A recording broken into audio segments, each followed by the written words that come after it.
Thank you for staying with us. You're welcome back to the AM Weekend Show. Right now, we're going to be talking about something really interesting. We'll be walking into the world of children, and just to check on our children.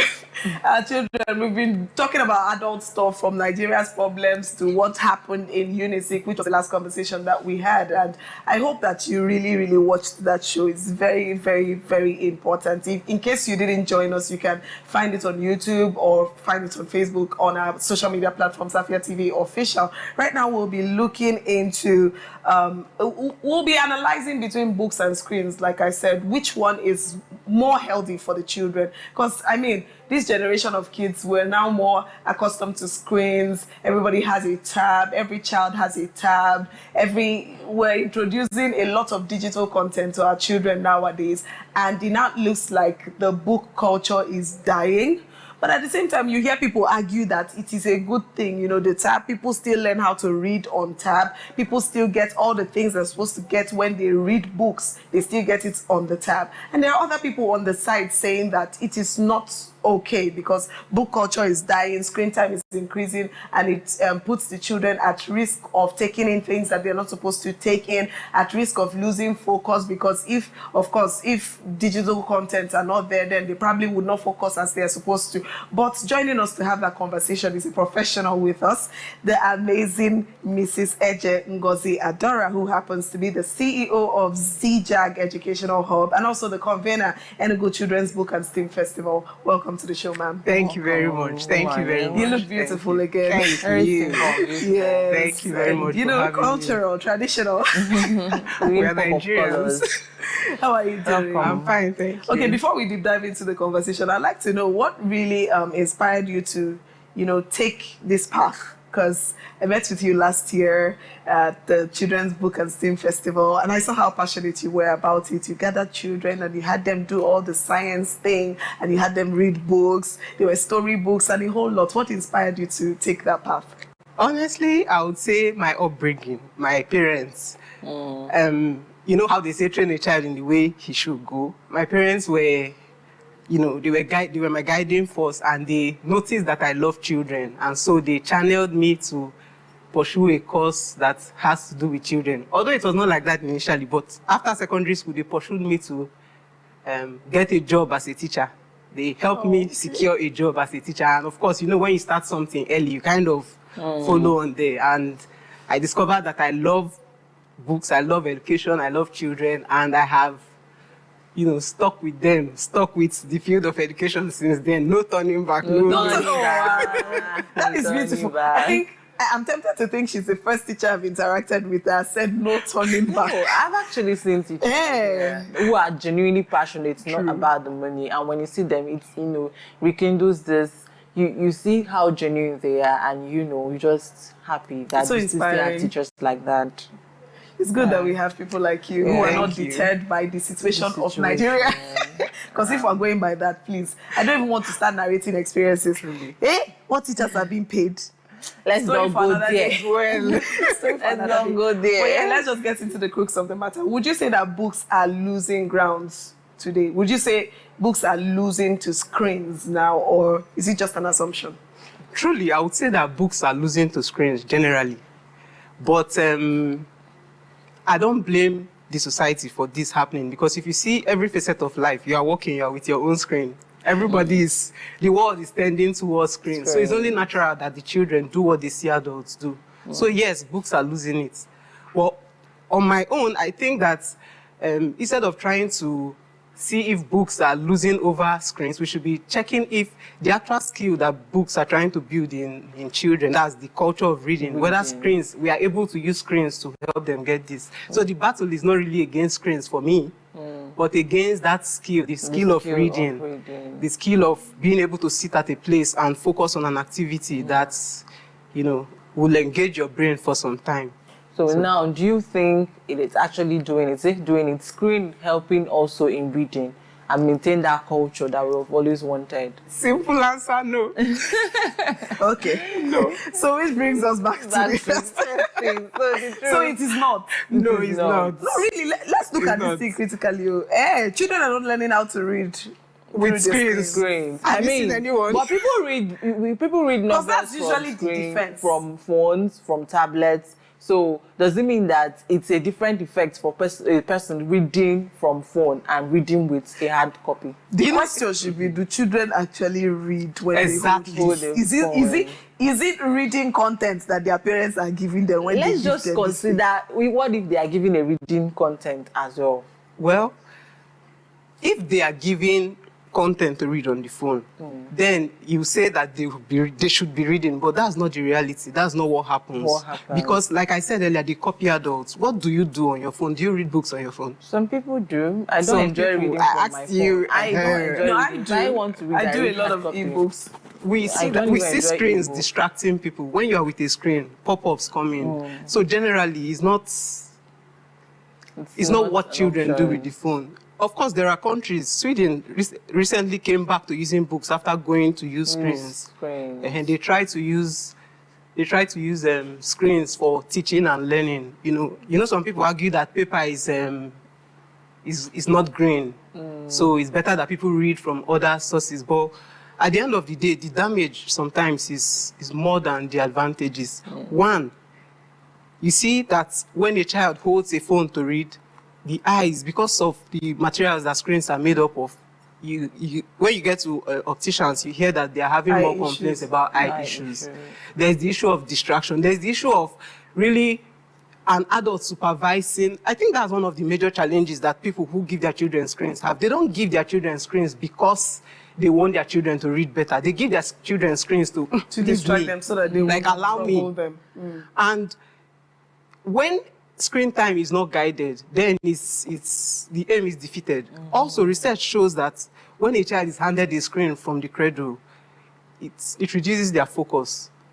So there's no need to introduce a child to screen early on. Personally, I would say, out of the two, which one is more important? Although we want them to read, the skill is reading, right? Which screens and books, which one is primarily for reading? Like, how many books are not for reading? Like screens and how many books? When you have a book, the main goal of a book is to read. When you have a screen is multi-purpose. It's for different purposes.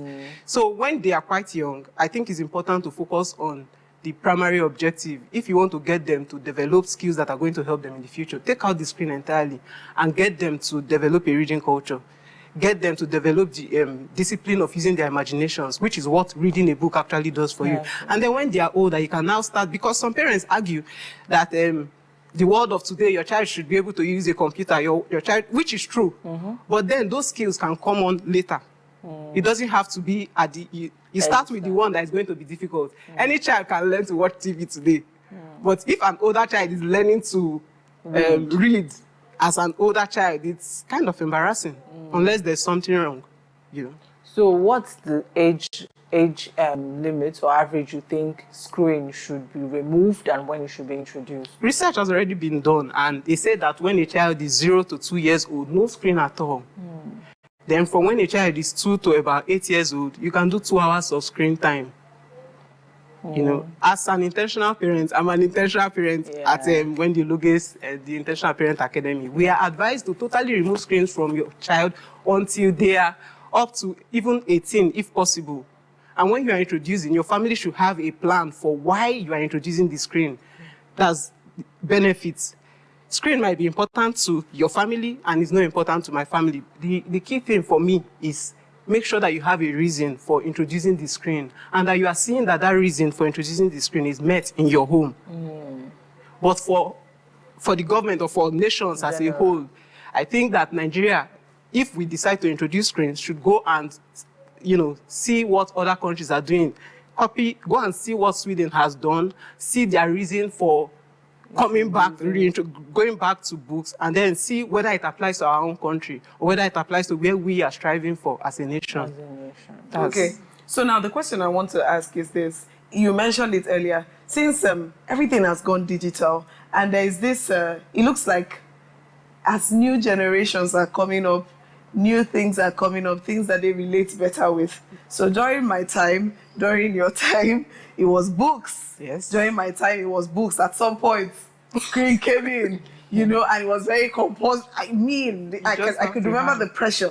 I didn't have phone at a particular age, and it felt like, no, there's something wrong. Everybody had phones already until I finally now got a phone. So the question is, if we decide now to be intentional parents and maybe stick with this thing that you have said, that we probably should not introduce screen if we don't have a reason to, or if maybe till the child gets to a particular age, are we not robbing that child from what, from the exposure necessary for the child? I'm talking about exposure in a positive light now, because it looks, I don't know if there's such a thing, maybe you'll clarify us on that. Okay. If there's any way that these screens are at least exposing children to the right thing. Because we've seen educational content quite all right. So which is why we're going to really weigh it now and see those educational content that are available to the children on the screen. Are they having the right impact? And is this something that we should or we can forfeit in order to build reading culture? Or is this something that we must have? Find a balance. So that they can be, whole. Okay, so I'm going to answer this question as an educational technologist that I am. Okay. We say as educational technologists that to make learning more wholesome for a learner, you need to introduce the learner to you need to introduce that your learning to as many forms, in as many forms that the human senses can feel or experience that learning. Some people call it experiential learning. So that's where some of these people, I'm one of them in a way though, so that's where some of us come up with this idea of saying that children or learners can learn with screens because they have more opportunity to engage. You can listen to, when you're using a screen, you listen, you see, and then recently they try to make some of these activities you do on screen interactive so that you are also doing something. But like I earlier said, I think that there is the importance of age. That's why that's why there are studies on learning with respect to age and development of a person's brain. And all research that I have looked through so far still suggests that it is helpful to limit screen time. It's not, you don't need to say no screen time. No screen time is beneficial because, like I said earlier, you can introduce the screen later and the child is still, a child that did not watch cartoon when they were a baby, they can still, don't you watch cartoon once in a while? You can still watch and learn that thing eventually. So it's more of a advantage versus disadvantage thing. Some people argue that if they are playing, learning, you mentioned learning cartoons or, audio visuals that are educational. Educative, Yes. It's not bad, but like I said again, time. For how long are you introducing the child? Because when you introduce a child for a long time to something that they are just sitting and watching, you are conditioning their brain to just sit and watch. When you introduce a child to, that when you watch AFIA TV or any other TV for that matter, you see that content is now made to flip as fast as possible. 3 seconds, they say, attention span are shortened, so you should make it 8 seconds. Every shot should not last more than 5 seconds. That means that screens are already designed to make sure that your eyes are seeing something new. And that's not good for a growing child. It's not. It's not even good for It's not good for another, but we'll say we are copying. Oh my God. We'll say we are most of the times you just want to watch everything times 2 because you cannot wait to listen on the normal range, and it's really, really sad, that we are in that level. Okay. So I'm just asking because in as much as what we are explaining here, the books are very important and also the screens are so important to a large extent, but we have to, check time. Balance. But now we've seen let's talk about the economy aspect of it, Nigeria and how Nigeria has been.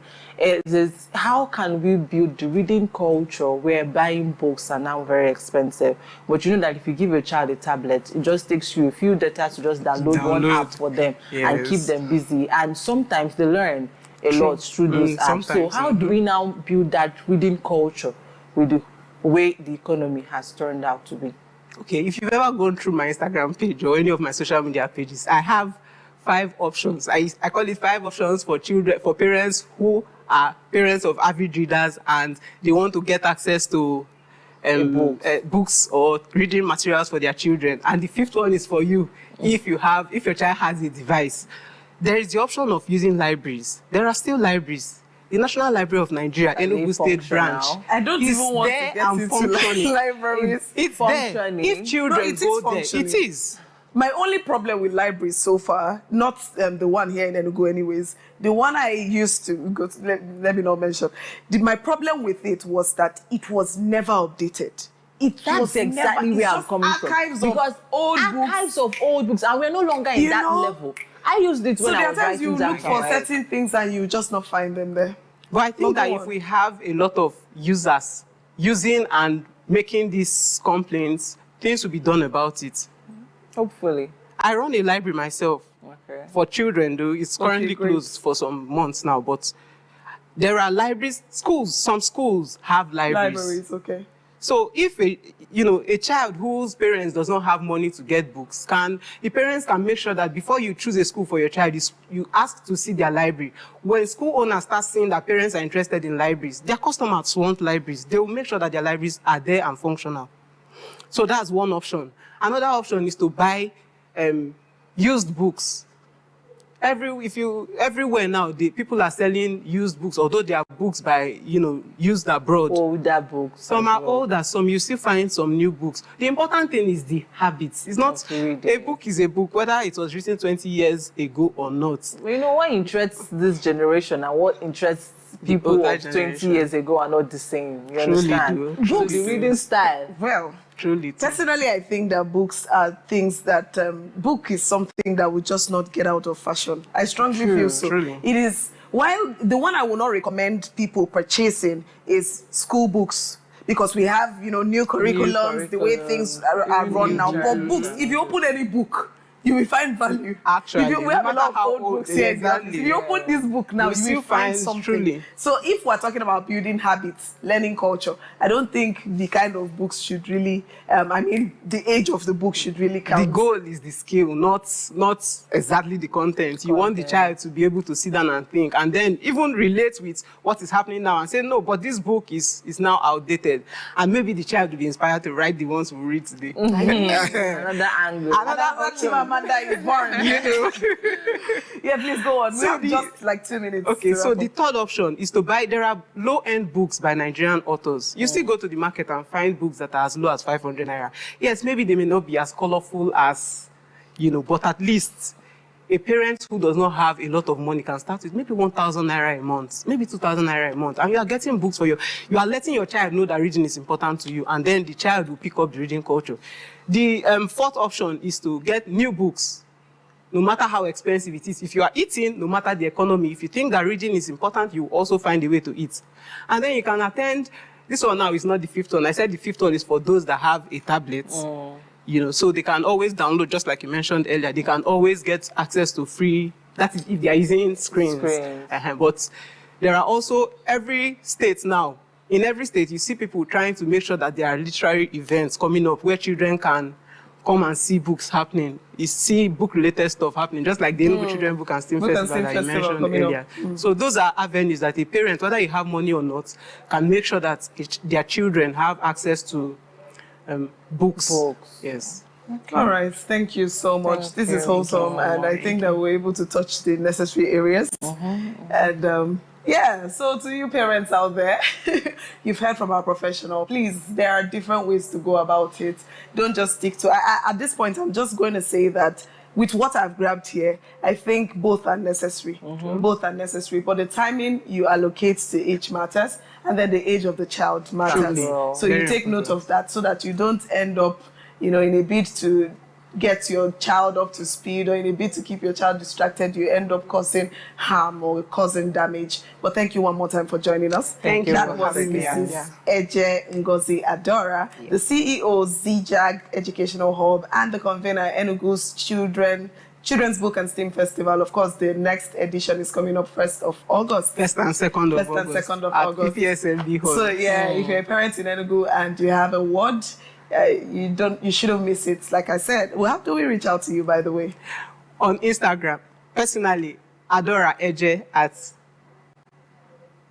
Adaora Eje. Okay, on Instagram, yes. Adaora Eje. Okay. Or Enugu CBS Festival Okay. on Instagram. Enugu CBS Yes, Festival. Enugu CBS Festival. Thank you so much. Up next on the AM Weekend Show is the segment you do not want to miss. That is our social media segment after this short break. We'll be right back.